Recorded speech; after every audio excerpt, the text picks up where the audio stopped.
این یکی از قدیمترین و گرانترین نسخه های مصوری دیوان حافظ است که با نقش و نگار مینیاتوری و آرایش رنگ و رنگ فرق میکند.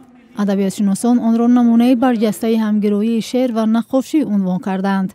نسخه های نادر خطی آثار حافظ شیرازی که از 11 تا 14 ایون در قرارگاه یونسکو به نمایش گذاشته شد، اکنون در دوشنبه است. در نمایش آثار خیلی گرانبهای حافظ که در طول عصرهای متمادی کتابت شده است گذاشته شده است و اصلا این نمایش همان دوام نمایشی آثار حافظ که در پاریس چند پیش گذشته بود دوام همان است و ما از مرکز میراث خطی 15 نسخه خیلی منحصر به فرد دیوان حافظ را فرستاده بودیم. نماینده‌های ما در دفتر یونسکو آن را به نمایش گذاشته بودند که هزار نفر آدمان از آنها دیدن کردند. 700 سالگی حافظ شیرازی را امسال در قرارگاه یونسکو در پاریس تجلیل کردند. نسخه های خطی آثار او را به نمایش گذاشتند و کنفرانس بین‌المللی با نام شام 6 مقام و کنسرت ارکستر فیلارمونی پاریس شرق و سرایندگان تاجیک دایر شد. نمایندگان پژوهشگاه میراث خطی میگویند زیاده از 200 دیوان حافظ را در گنجینه خود نگاه می‌دارند.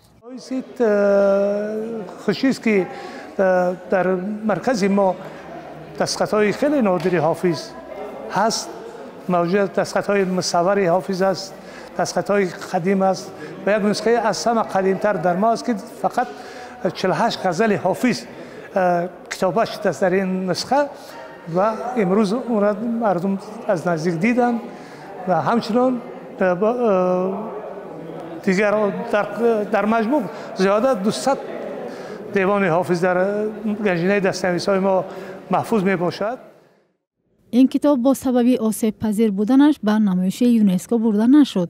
اینجا اشعار حافظ در حاشیه کلیات عبیدی زاکانی آورده شده است. این نسخه از قدیمترین نسخه اشعار حافظ بوده و ظاهراً سال 1405 میلادی ترتیب داده شده است. نسخه اثر حل لغات را نیز اینجا دیدن ممکن بود که فرهنگ شرحی کلمه‌های دشوار فهمی دیوان حافظ است. این کتاب را برای تحقیقات ادبی و فهم دقیق لفظ شعر حافظ منبع ارزشمند می‌نامند. در دایره نمایش از گنجینه نسخه های خطی مرکز 15 نسخه ارزشمند دست‌نویس، یک کتاب چاپی سنگی و 10 قطعه خطاطی اشعار حافظ پیشنهادی دوستداران ادبیات شد. نمایش به دلیل ویران نشدن نسخه های نادر همگی یک روز با اشتراک محدودی تماشابینان برگزار شد.